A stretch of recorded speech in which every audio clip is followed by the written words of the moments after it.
وبه نستعين أما بعد قال الله تبارك وتعالى في القرآن المجيد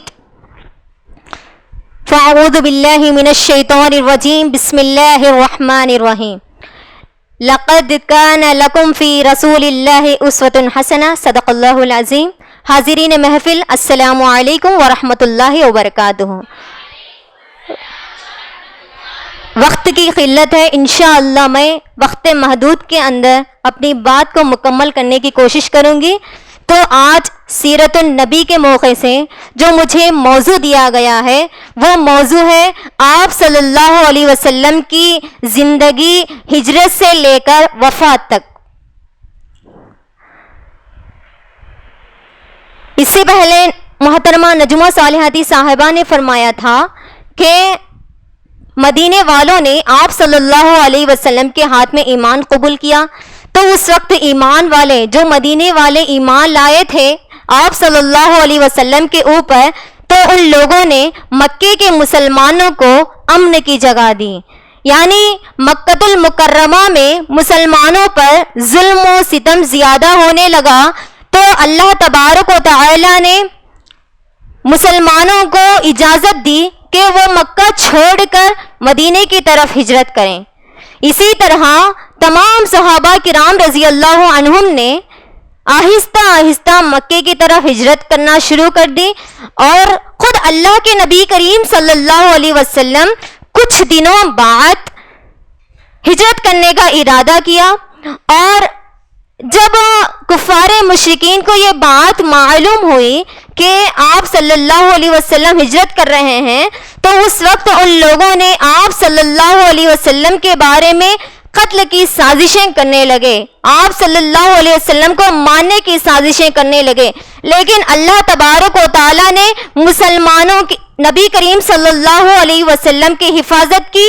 تو حضرت ابوبکر صدیق رضی اللہ عنہ اور محمد مصطفیٰ صلی اللہ علیہ وسلم دونوں مدینے کی طرف ہجرت کرنے لگے. تو آپ صلی اللہ علیہ وسلم نے مکے کو درد کی آنکھوں سے دیکھا اور آپ صلی اللہ علیہ وسلم نے کہا، اے مکہ میں تجھے چھوڑ کر نہیں جا رہا ہوں، بلکہ یہاں کے رہنے والے مجھے ہجرت کرنے پر مجبور کر رہے ہیں. تو یہ غم آنکھوں سے آپ صلی اللہ علیہ وسلم مدینہ تشریف لائے. تو وہاں پر مدینے کے مسلمان آپ صلی اللہ علیہ وسلم کی آمد کی خبر سن کر مدینے کی چھوٹی چھوٹی بچیاں گیت گانے لگی اور گلیوں میں جا کر یہ کہتے پھرتے تھے کہ آپ صلی اللہ علیہ وسلم مدینۃ المنورہ تشریف لا رہے ہیں. نوجوانوں کا تو یہ عالم تھا کہ وہ تلواروں کو لے کر مدینے کے باہر سج سج کر تیار تھے آپ صلی اللہ علیہ وسلم کا استقبال کرنے کے لیے. جب ہمارے محسن انسانیت امت کے غمخوار صلی اللہ علیہ وسلم مدینۃ المنورہ تشریف لاتے ہیں تو تمام مدینے والے آپ صلی اللہ علیہ وسلم کو دیکھ کر نعرے تکبیر کی آواز سے گونج اٹھتی ہیں اور کہنے لگتے ہیں کہ اے اللہ کے نبی کریم صلی اللہ علیہ وسلم، آپ کے لیے ہماری جان، ہماری مال، ہماری اولاد سب کچھ آپ کے لیے قربان ہے. جو مسلمان مدینہ چھوڑ کر مکہ آئے تھے ان لوگوں کے جائیداد پر کفار مکہ نے قبضہ کر لیا. آپ صلی اللہ علیہ وسلم کے 3 دشمن تھے، مدینے کے منافق اور کافر، مکے کے کافر اور حجاز کے یہود. ان لوگوں نے اسلام کو ہٹانے کی بہت سی کوششیں کی، لیکن اسلام کو ہٹانے کے لیے ان کی طاقت بہت کم پڑ گئی. اس لیے مسلمانوں سے بدلہ لینے کے لیے انہوں نے غزوہ بدر چھیڑی مسلمانوں سے بدلہ لینے کے لیے. تو اس وقت سن 2 ہجری میں غزوہ بدر پیش آیا. تو اس وقت مسلمانوں کی تعداد 313 تھی اور کافروں کی تعداد 1000 تھی. لیکن اللہ تبارک و تعالیٰ نے مومنوں سے وعدہ کیا کہ میں ضرور بضرور تمہاری مدد کروں گا. اللہ تبارک و تعالیٰ نے اس جنگ میں فرشتوں کے ذریعے ان کی مدد کی. اور کفار مشرکین جس گھمنڈ تکبر سے آئے تھے ہم ہی غالب ہوں گے، تو وہ لوگ مغلوب ہو کر چلے گئے اور مسلمانوں کو فتح یابی ملی، جس کے بعد نبی کریم صلی اللہ علیہ وسلم ہر جگہ فاتحانہ طور پر، آزادانہ طور پر پھرنے لگے. اسی طرح اللہ کے نبی کریم صلی اللہ علیہ وسلم نے بہت سے غزوات کیے صحابہ کرام رضی اللہ عنہم بھی، جس میں مسلمان شہید بھی ہو گئے اور کفار مشرکین بھی مارے گئے، لیکن ہر ہمیشہ سر بلند رہنے والے مسلمان ہی تھے۔ ہر وقت اللہ تبارک و تعالیٰ نے مسلمانوں کی مدد کی اور ہر وقت مسلمان ہی کامیاب ہوئے، کیونکہ اللہ قرآن میں فرماتے ہیں کہ سچ ہمیشہ ثابت ہوگا اور باطل ہمیشہ بیکار ہو جائے گا۔ وہ تو مٹنے والا چیز ہے، وہ ختم ہونے والا چیز ہے، وہ کبھی آگے نہیں بڑھے گا۔ تو سن 8 ہجری میں جس مکے سے نبی کریم صلی اللہ علیہ وسلم کو نکالا گیا، جس مکے سے آپ صلی اللہ علیہ وسلم سے قتل کرنے کی سازشیں کی گئیں، وہ مکہ آپ صلی اللہ علیہ وسلم نے فتح حاصل کیا۔ تو جب آپ صلی اللہ علیہ وسلم مکہ المکرمہ میں داخل ہونے لگے تو مکے کے سردار خوف سے ڈرنے لگے، کہیں ایسا نہ ہو کہ اللہ کے نبی کریم صلی اللہ علیہ وسلم ہم سے بدلہ لے، ہم سے انتقام لے۔ مسلمانوں کو دیکھ کر ڈرنے لگے، کہیں وہ ہمیں قتل نہ کر دیں، ہمیں مار نہ دیں۔ تو اس وقت آپ صلی اللہ علیہ وسلم نے فرمایا سرداروں کو دیکھ کر، تم بتاؤ آج میں کیا تمہارے ساتھ برتاؤ کرنے والا ہوں۔ تو اس وقت سرداروں نے کہا آپ ہمارے مشفق ہیں، آپ ہمارے ساتھ بھائیوں کے ساتھ اچھا برتاؤ کرنے والے ہیں۔ تو اس وقت آپ صلی اللہ علیہ وسلم نے فرمایا جاؤ، آج تم پر کوئی ملامت نہیں، تم سب آزاد ہو، تم سب معاف کر دیے گئے ہو۔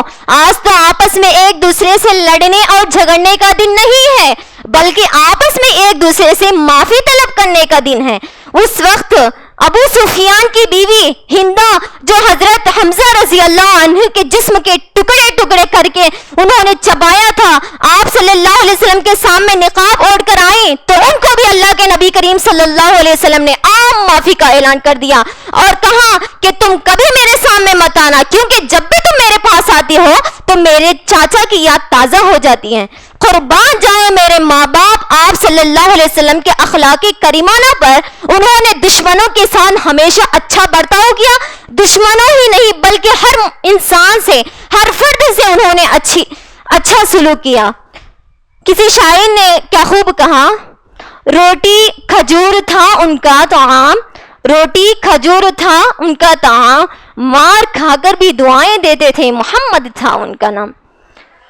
جب مکہ فتح یعنی آپ صلی اللہ علیہ وسلم، پھر اللہ کی طرف سے اعلان آیا، اطلاع آئی کہ اے نبی کریم صلی اللہ علیہ وسلم، میں نے جس مقصد کے لیے تجھے دنیا میں بھیجا وہ آپ کا کام ہو چکا ہے، یعنی اس دنیا میں وہ آپ کا کام مکمل ہو چکا ہے۔ اذا جاء نصر اللہ والفتح کی طرف اشارہ کر رہا ہے، یعنی آپ صلی اللہ علیہ وسلم کا کام مکمل ہو چکا ہے۔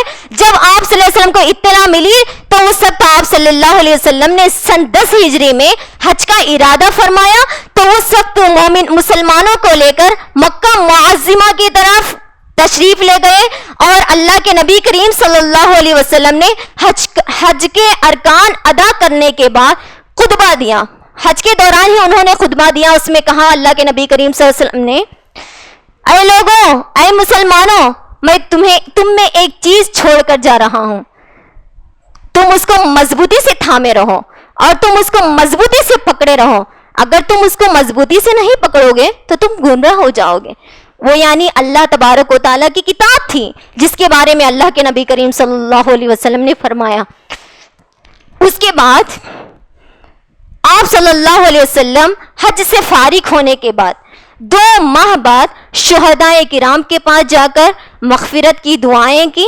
پھر آنے کے سفر میں، واپسی کے سفر میں آپ صلی اللہ علیہ وسلم کی مزاج گرامی اور ان کی طبیعت بگڑنے لگی اور ان کی مزاج ناساز ہونے لگی۔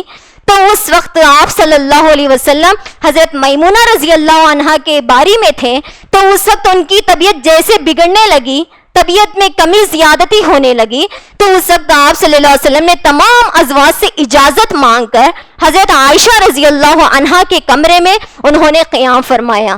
اس کے بعد نبی کریم صلی اللہ علیہ وسلم صرف ایک مغرب کی نماز باجماعت انہوں نے پڑھائی۔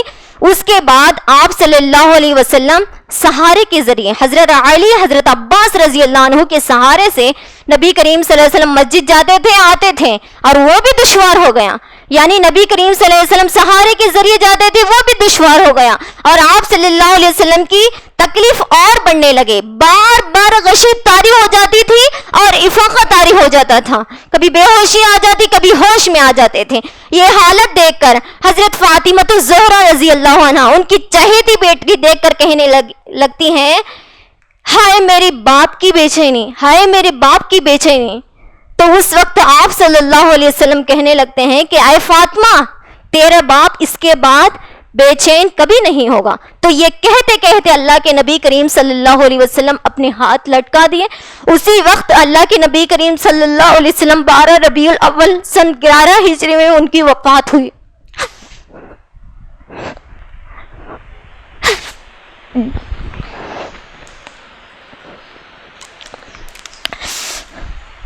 جب اللہ کے نبی کریم صلی اللہ علیہ وسلم کی وفات ہوئی تو مدینے میں کہرام مچ گیا کہ آپ صلی اللہ علیہ وسلم اس دنیا سے چلے گئے، اس دنیا سے پردہ فرما گئے۔ تو اس وقت تمام لوگ مدینے کے لوگ رونے لگے۔ آپ صلی اللہ علیہ وسلم ہمارے غمخوار، ہمارے محسن انسانیت، ہماری ہر دیکھ بھال کرنے والے، ہمارے بارے میں بھلائی سوچنے والے، وہی اس دنیا سے چلے گئے، تو ان کے بعد ہماری بھلائی کرنے والا کون ہے؟ ہماری اچھائی کرنے والا کون ہے؟ ان کے بعد ہماری رہنمائی کرنے والا کون ہے؟ اس بات سے تمام مدینے والے رونے لگے۔ جب حضرت عمر رضی اللہ عنہ یہ دیکھے تو اس وقت حضرت عمر رضی اللہ عنہ نے کہا، اگر کوئی کہے محمد مصطفیٰ صلی اللہ علیہ وسلم وفات ہو چکے ہیں تو میں ابھی اس کی گردن تلوار سے اڑا دوں گا۔ پھر بعد آپ صلی اللہ علیہ وسلم کو غسل دیا گیا اور آپ صلی اللہ علیہ وسلم کی تدفین حضرت عائشہ رضی اللہ عنہا کے کمرے میں کی گئی، اور جو روضہ نبوی آج روضہ نبوی کے نام سے موسوم ہے۔ آخر میں دعا ہے کہ اللہ تبارک و تعالی ہم تمام لوگوں کو آپ صلی اللہ علیہ وسلم کے اخلاق کریمانہ کو مد نظر رکھتے ہوئے ان کی ہر ان کے پیغام کو، ان کے ہر سنت کو عمل کرنے والے بنائے۔ آمین ثم آمین۔ السلام علیکم ورحمۃ اللہ وبرکاتہ۔